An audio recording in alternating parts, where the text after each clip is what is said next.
Ito naman mga ka-agri, yung puti nating sibuyas. Ayun, 25 days old mga ka-agri. Yan. Iba yung itsura ng sibuyas na puti mga ka-agri sa sibuyas na pula. Pati sa yung itsura ng dahon nila iba. Yung kulay ng itong sibuyas na puti, ma-yellow green siya. Yung sa may pula yan, pula yung kabila na yan, yung mga puti-puting sako na yan. Sa katawid niyan, blue green. Magkaiba talaga sila. Saka yung dahon ng puti, mas magaspang kaysa sa pula. Yung pula medyo mas pino siya kaysa dito sa puti. Tapos ang tanim nito mga ka-agri, sabay lang. Sabay etong tinanim sa kayon, yung kabila yung pula. Kaya hindi natin masasabi na may kulang lang, kaya nagkakaiba sila ng kulay saka yung dahon. Kung ano ina-apply natin diyan na abono sa may pula, yun din yung ina-apply natin na abono rito sa puti. Kaya masasabi natin na magkaiba nga talaga ang itsura nila. Yung sa pandamo naman, ini-sprayan ko rin yun ng pandamo, ini-sprayan ko rin to ng pandamo. Kaya pag nag-spray ako ng pandamo, sabay na lahat na yan. Pag nagpatubig kami, lahat yan, sabay yan. Ang punla nito, sabay din. Sabay din ipinula ito, sabay din tinanim, lahat sabay mga ka-agri. Kaya masasabi ko na magkaiba yung itsura ng pula saka yung puti na sibuyas. Ayan mga ka-agri, ito yung sibuyas natin na 25 days old. Yung mga ganito mga ka-agri, kung bakit kulot yung dulo ng dahon na ganito, ayan mapapansin nyo, maraming kulot na ganyan. Kasi nga mga ka-agri yan, hindi yan sakit. Tama yan ng goal. Kasi nga mga ka-agri, nung etong lugar na to, etong lugar na to, nung talbos pa lang siya, etong lugar na to, nandito siya. Bago lumabas to mga to, bago yan lumabas, kwan na to, andito pa lang yan. Kumbaga ito siya, ganito itsura niya. Nandito siya. Ito, itong lugar na to. Ngayon, pag lumabas siya, nung lumabas na siya, ayan, kaya nasa taas na siya. Tapos, yung susunod na talbos niya, maganda na.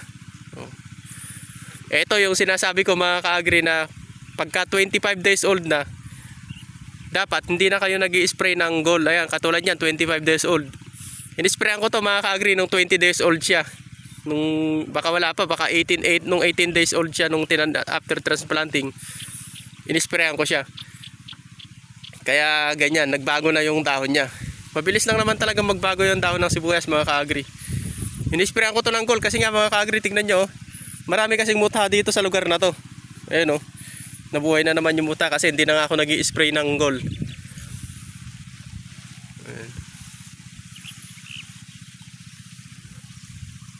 May mga mutha rito, pero marami na rin na control mga ka-agri. Halos wala na. Pero may pa isa-isa pa, ayun Ayan, ganyan siya. Tingnan yung dahon, nagbago na siya. Ito yung tama ng gold, tinamaan siya, pero ito, okay na. Nung lumabas siya, okay na rin siya.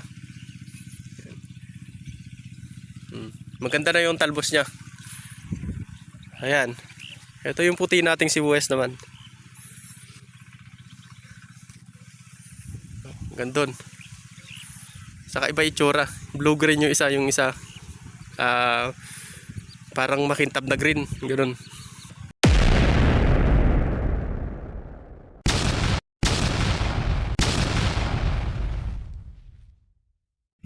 Ayan mga ka-agri, naitanim na rin natin yung mais natin na sweet corn. Ito yung tinanim natin, Dato F1 East West Seed mga ka-agri, 1 kilo. Pero meron siyang natira pa na 1/4, kulang 1/4 siguro mga ka-agri. Ang naitatanim ito mga ka-agri sa yung 1 kilo, 1,500 square meter. Kasya na yung 1 kilo. Pero ito kasi mga ka-agri, 1,000 square meter lang, kaya may git 1,000 siguro, 1,100 ganyan. Kaya may natira siyang 1/4. Hindi natin siya naitanim lahat. Ang daming buto. Estimated ko mga ka-agri, nasa 9,000 na seeds to na piraso, yung ganitong 1 kilo na Dato F1. Yan. Pag-usapan naman natin mga ka-agri kung paano ko to prepare etong taniman ko ng sibuyas, ng mais. Una mga ka-agri, nung may sili pa rito, ganyan. May sili kasi ito dati. Kung mapapansin nyo dun sa may mga video ko, mayroon akong silihan dati na panigang. Ito yun. Meron tong sili na matataas. Ang ginawa ko mga ka-agri, hindi ko muna siya pinutol. Inisprehan ko muna siya ng pandamo. Ayan o, inisprehan ko to ng pandamo para nang sa ganon, mamatay na yung damo sa ilalim. Tapos yung sili, hindi siya mamamatay kasi nga sa ilalim siya. Tapos ang ginawa ko mga ka-agri, pinutol ko. Ayan o. Pinutol ko siya ngayon. Ang pinaputol ko rito, grass cutter. Ginrass cutter ko na lang siya. Nagtira lang ako ng ganyang kaliit. Bakit nagtira ako mga ka-agri? Kasi umaasa ako na itong sili na to, mabubuhay. Ayan o, nabubuhay na nga. Naglalabasan na yung mga sprout niya, yung mga sanga niya na maliliit. Ayan. Ang purpose nito mga ka-agri, intercropping. Para naka-intercrop siya dito sa may mais. Ayan o, andito yung mais. Diyan yung mais. Tapos andito yung sili. Kasi nga meron na siyang mga, ayun o. Nung pinutol ko siya, inisprayan ko ng pandamo, pinutol ko, saka ko pinatubigan. Ayan. Nung pinatubigan ko na siya, itinanim ko na ngayon yung mais. Ayan o. Kaya wala pang nakatubo ngayon sa mais. Kasi katatanim pa lang nga, kaya yari ko pa lang. Pagkatanim ng mais mga ka-agri, patutubigan natin to. Ito, lalaki na.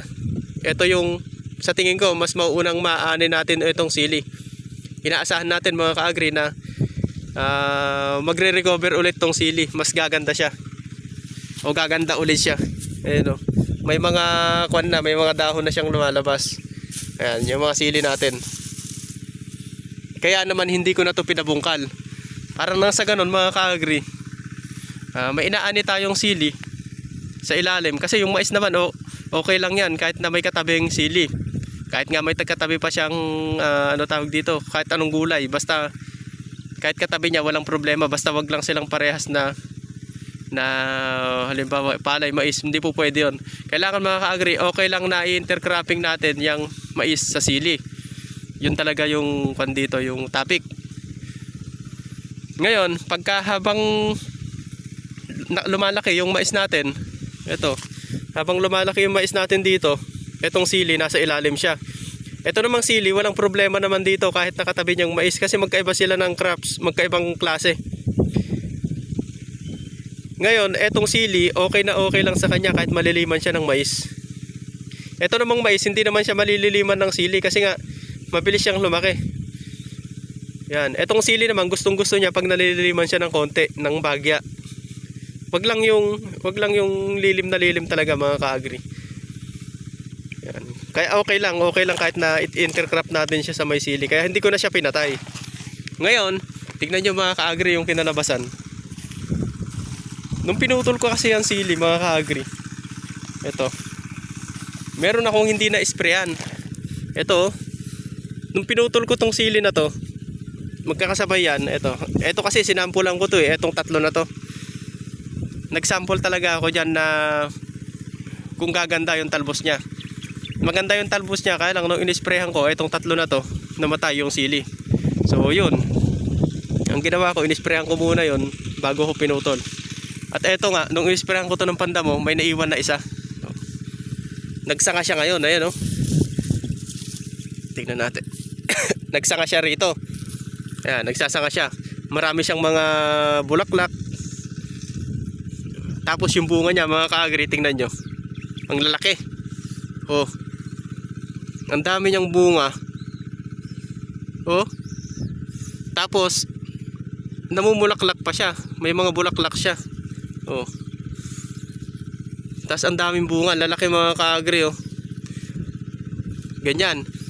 Isipin niyo 'yon sa isang puno ng sili diyan sa may gawin na yan. Kasi etong tatlo na to, etong tatlong hirela na to, patay na yan. Yan. Kasi na-sprayan nga natin ng pandamo. Yun yung sa gawin na doon. Yan, dito na tayo. Yan, sa gawin na yan, hanggang doon, buhay yan. Isipin nyo, siguro nasa 2,000, sabihin na lang natin na 2,000 na puno yan. Kung makukuhanan natin siya ng ganito karaming bunga, siguro nasa kwanto mga ka-agri, kalahating kilo. Yan. Sabihin na lang natin na kalahating kilo pero higit pa to. Tapos meron pa siyang pasunod. Kung makukuha na natin siya ng kalahating kilo sa 2,000, siguro makakakuha pa tayo ng 1 tonelada o 1,000 kilos. Isipin nyo kung 1,000 kilos, kahit mag-presyo na lang siya makaka-agree ng 20, meron na tayong 10,000. Yung buong gagastusin natin dito sa may silihan natin, sa may maisan natin na itatanim na to, makukuha na ng sili na yan. Sa tingin ko makaka-agree. Yun yung plano ko. Oh. Kasi nabuhay naman siya eh. Oh. Meron siya mga talbos na lumalabas. Ayun oh, talbos. Maganda yung talbos niya, mga ka-agree. Yan. Ito. Talbos. Oh. Yun yung plano ko, mga ka-agree. Kaya hindi ko siya pinatay. Kumbaga, niraton ko lang siya. Yan. At dahil nayari na tayo rito sa may kuwan natin, sa may silihan natin, sa may maisan natin, na itanim na natin tong mais. Ayan, na itanim na natin. Ang isusunod naman nating itatanim yung Sultan F1, yung pinarotor ko nung nakaraan. Ayan, kung makikita nyo naman sa mga video ko yun eh, yung pinarotor ko na yun, tataniman naman natin siya ng Sultan. Pero hindi ko na magagawa yun ngayon kasi nga magpapatubig pa tayo ng sibuyas natin dito sa kabila. Ito, patutubigan pa natin tong sibuyas natin. Mamaya kasi, mga ka-agree, naka-schedule yung patubig nito. Ito naman yung maliliit nating sibuyas. Yan. Ito. Mas maliliit to, mga ka-agree. Kung pa lang to, 25 days. Oh. 25 days old na sibuyas. Patutubigan muna natin siya, mga ka-agree, ngayon. Tapos bukas, doon ko na igagayak yung taniman ng sili. Yung sibuyas na nasa kabila, mga ka-agree, ay andun yung sibuyas natin. Yan, andun yung malalaki. Ginagamit pa kasi nila yung makina, mga ka-agree. Ayan, pakita nga natin yung makina para... Yan, yung makina na yan. Yan, yung makina na yan. Ginagamit pa kasi nila, mga ka-agree, dyan sa kabila. Yung mga utol ko, ayun, nagpapatubig sila. Pinapatubigan pa nila yung sibuyas nila, kaya mamaya makapananghali. Ayun yung kasama ko, inaayos niya na yung hose, mga ka-agree. Inaayos niya yung hose para mamaya makapananghali. Kami naman ang magpapatubig dito.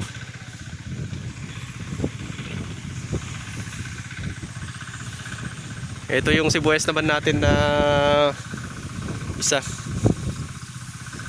Mas maliliit kaysa doon sa nauna. Hanggang doon, andun yung puti sa gabi doon.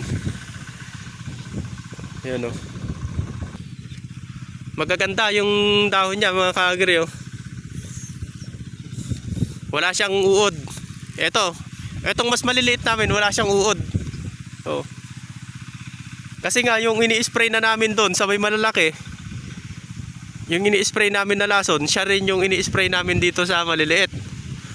Kaya naman mas nakokontrol namin. Kasi mas mahirap mag-control, mga ka-agree, ng uod kapag mas makapal na yung sibuyas mo. Pagka lumaki na yan, tapos mas makapal, syempre bahayin na ng hanip yan, mga hayop yan.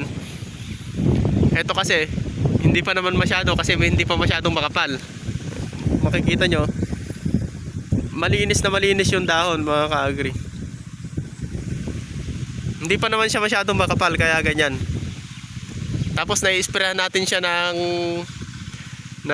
gamot na para dun sa malalaki. Kaya naman ganyan, nakokontrol talaga yung uod. Patutubigan natin to, mga ka-agree, ngayon. Mamayang gabi, isprayan ulit natin siya ng fungicide. Yan. Mag-i-spray tayo ng fungicide para hindi mag-spaghetti. Yan. Mag-spaghetti kasi yan kapag nakakaligtaan natin na isprayan ng fungicide kapag yung katutubig. Siyempre, sasamahan na natin, mga ka-agree, ng insecticide para na sa ganon mabugaw na yung mga insekto.